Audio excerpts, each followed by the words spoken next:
So the only metric of success is money, financially. And so because I'm 43 years of age, overweight, and I don't have any money, I'm a failure. As far as, being told how to get to the bag, so to speak, or how to get some money, I was told get a college degree. I did that. Still didn't get the bag. I got jobs. I think I was barking up the wrong tree. I studied finance and I tried to work in finance because that's where the money was. But that's not where I was going to be. That's not where I was hired. That's not where I was retained. And that's not where I found guidance. Okay. So, I mean, the point here is I'm responsible for my own life. And I'm a success. Okay. All right. I'm a success. Let me count the ways. All right. 43 years old. I'm a second degree black belt in Taekwondo. A college graduate. That means I have a bachelor's degree. I have a master's degree as well. And let's see, I've traveled to 42 countries. I have worked in 4 countries: South Korea, Saudi Arabia, Oman, and Peru. I taught English in various capacities. I started as a after school tutor, and I matriculated and advanced to a college professor over the course of 12 years. Actually, I got to that college. I was a college instructor 3 years into teaching English. I did that all internationally. So the reason I'm making this video, based upon everything that I've told you about myself, is because I'm frustrated because here in Los Angeles, number one, my international experience isn't transferable. It isn't even recognized. But specifically, it's not recognized by my family. I have to remind them, hey, I was a college professor in South Korea. I had my own apartment, salaried position. I worked a 9-hour work week in South Korea. Me, a black man, I did that. Okay. I also worked in Saudi Arabia as a civilian military contractor. I taught for the Royal Saudi Air Force. Like, these are my accomplishments. I said 42 countries, specifically 40 countries. Let me take off Kuwait and Canada because I only had layovers in those countries. I didn't get outside of the airports and travel around. Only did I had layovers, like 3 hours in Canada, and then maybe an hour in Kuwait. I never got off the plane in Kuwait. Anyhow, this is who I am. These are my accomplishments. This is what I have to look at. And my travels have not been for the sake of going into a hotel and luxuriating in and taking in massages and going to the pool and doing all of this. That's not my idea of travel per se. I've gotten my hands dirty. I've gotten out and seen the world. In 2015, I slept in the jungles with the Batek people of the Philippines. Hiked up into the mountains with a guide to be with the people who live off the grid, high into the mountains, where they subsist on, fishing, using an ancient method of, paralysis, poison-induced paralysis. They put a particular plant in the water that paralyzes the fish, stuns them, and then they just pick them out of the water. and then they cook them up, over a fire. I was with these people. I wasn't staying in a hotel.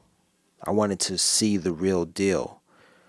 I traveled to Ethiopia, and I was inspired by Dr. Henry Louis Gates Jr., who is Yale professor, maybe a Harvard or Yale educated professor, and he had traveled to ancient historic African cities in Ethiopia.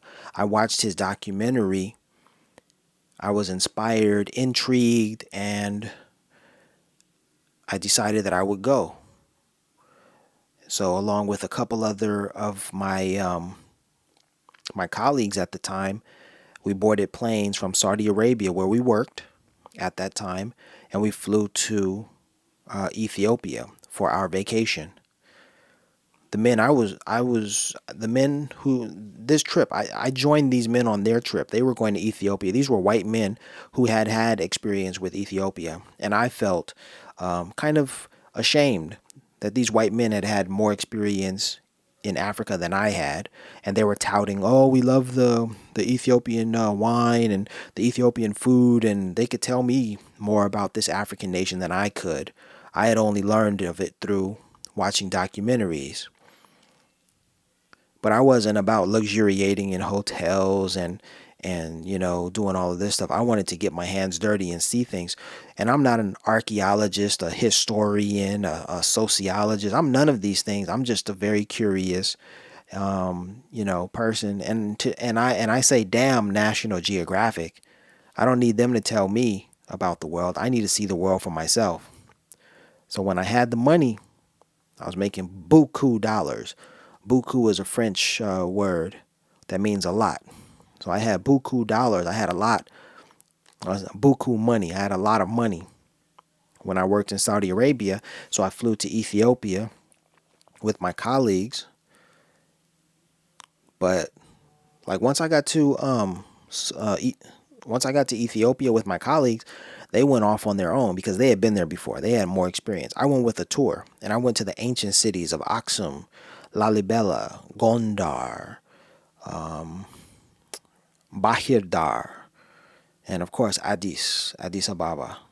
I got an education through that travel, one that I never where one that the subjects of which everything that I learned, all the subjects that I learned, the topics and everything that I learned, I had never learned that stuff in Los Angeles, in schools, never. And to this day, as it is proof of the video that I made at the Getty Museum, my trip to the Getty Museum about 3 weeks ago, I couldn't even find mention of Ethiopia at that museum. But what I do know is that there are scholars, there are elitists in our society who know the importance of Ethiopia to the black man. I am a black man. I identify as a black man.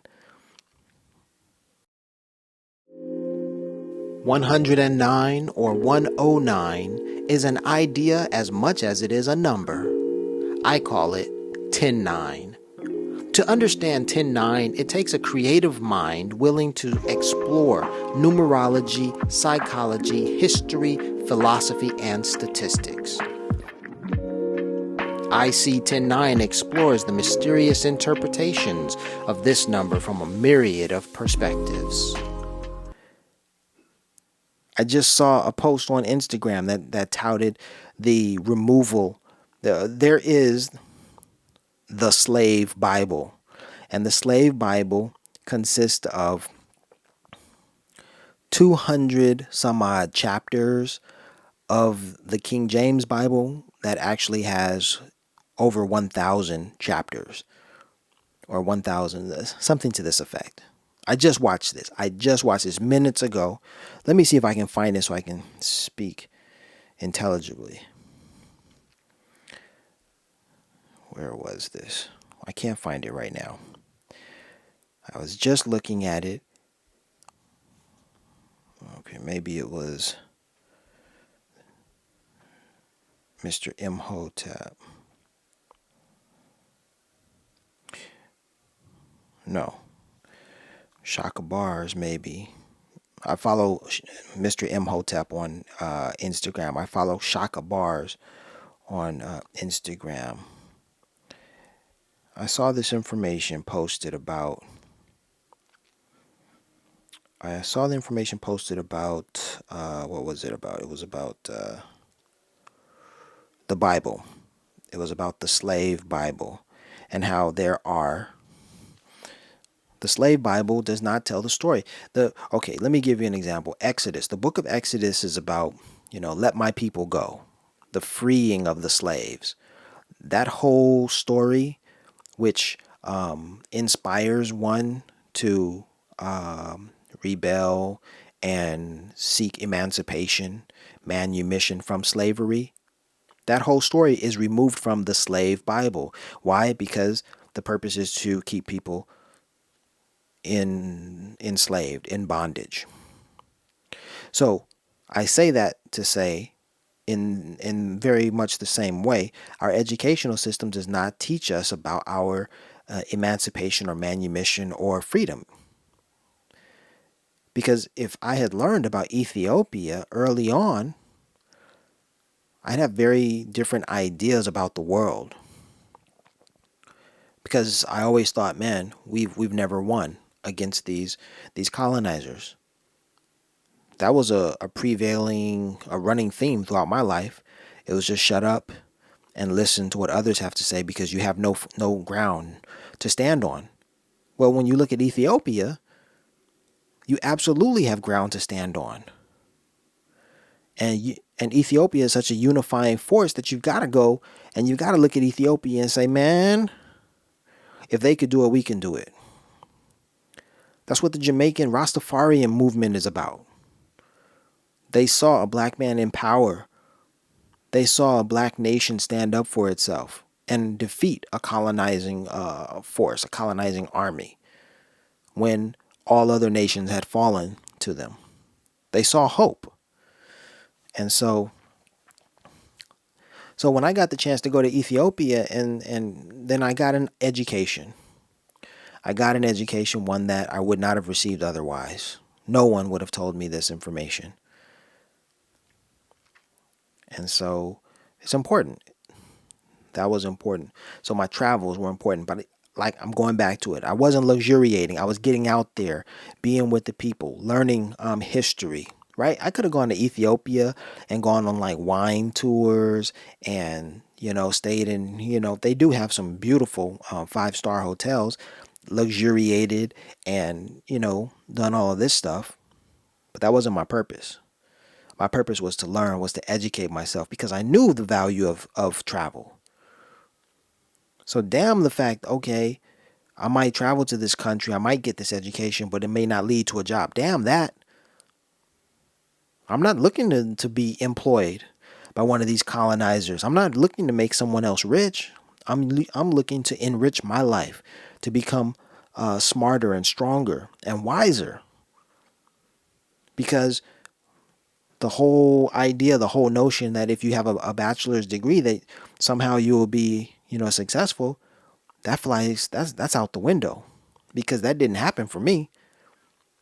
I didn't see a clear path to, a living wage job after graduating from college. Again, I might have been barking up the wrong tree because I'm 43 years old today. And when I was 22 years old, I took an exam in California to meet one of the requirements to become a teacher. 21 years ago, I took that exam. And had I desired, had I had the desire to become a teacher at that time, then I would have met one of the requirements to become a teacher. I didn't have that as my goal. I didn't set that as my goal. I never thought that being a teacher would be fulfilling. I've learned that being a teacher is something that I have to fall back on. It's where I ended up spending 12 years of my life internationally as a teacher. It's where I am today as a substitute teacher. But it wasn't my goal. So what I'm saying is 21 years ago, I was in line to take a different route, but I had no mentorship and no idea what I was going to do or what I wanted to do. And being a teacher wasn't part of the idea. I didn't see it as lucrative or the way. Maybe I was wrong, but this is my life as it is today. This is where I am.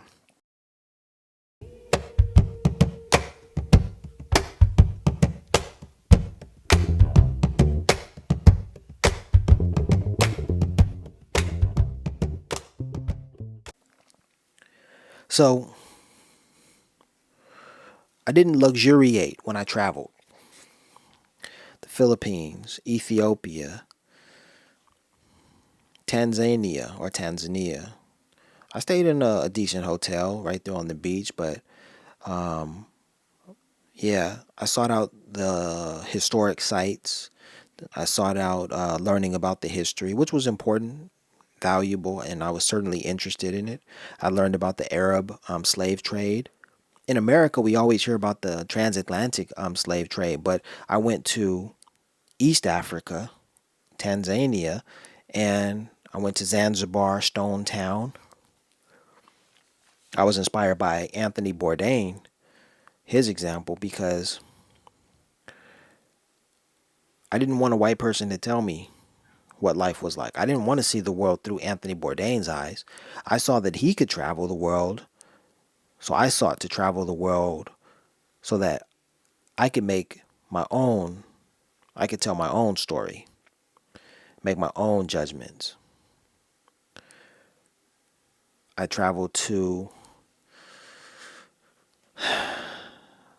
South America in 2015 for the first time. That was a revelation because I had up until that time between 2007 and 2015, I had lived and worked in South Korea and Asian societies. Korea especially is different from South American society.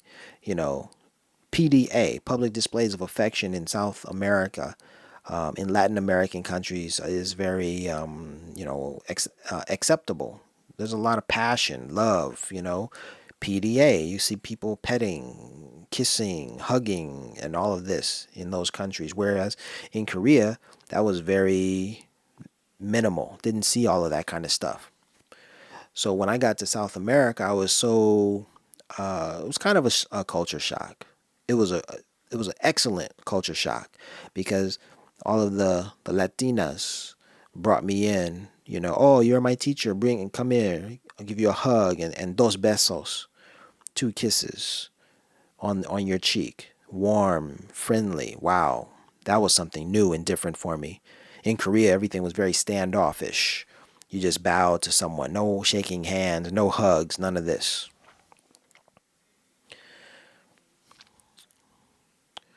Again, I returned to Peru in 2017, and my goal was not to luxuriate and do some stuff, but it was rather to stay in hostels, stay in cheap accommodations, but go to these historic sites. So I went to Machu Picchu, and then when I went to Japan, I went to you know Hiroshima and Nagasaki. I went to Miyajima to get a sense of the culture, to get a sense of the history. And then I went to, where else did I go? I went to Cuba. I went to Cuba to get a real sense of American history. I think I got a better sense of American history in Cuba than I did in any other travels in America. I saw the silver coinage that these Europeans coveted and that they carried with them. There was a ship that sank, and in the ship there were coins, and they excavated it. They brought it They brought it above ground, and they found these coins. It was part of the booty on the ship, and I remember being in the museum in Cuba. I took a picture of these coins, but I didn't realize that they said no photos. So I was able to get a photo of them, one photo. But it brought home the fact, man. Look at this. These people were after wealth, and you could literally see what it was exactly that they were after. I don't remember seeing anything like that anywhere up until that point. And then there was just there was a very different perspective on American history that I saw in Cuba. I saw some good things in Cuba too, but it was through my own eyes and my own experience. It wasn't from listening from to other people. So I could discern, fact from fiction once I heard, what people said or how they painted Cuba. My discernment was better, stronger. I knew if they were, speaking the truth or if they were just, spinning it. Mexico, Costa Rica, Panama, Colombia, or Mexico, Costa Rica, Panama, Colombia, you know. Yeah. Anyway, I've traveled. I'm a very rich man. I'm very wealthy due to my travels. My pockets, nah, they're kind of thin. Let's change that in 2023. You're at 109 right now. Peace and blessings.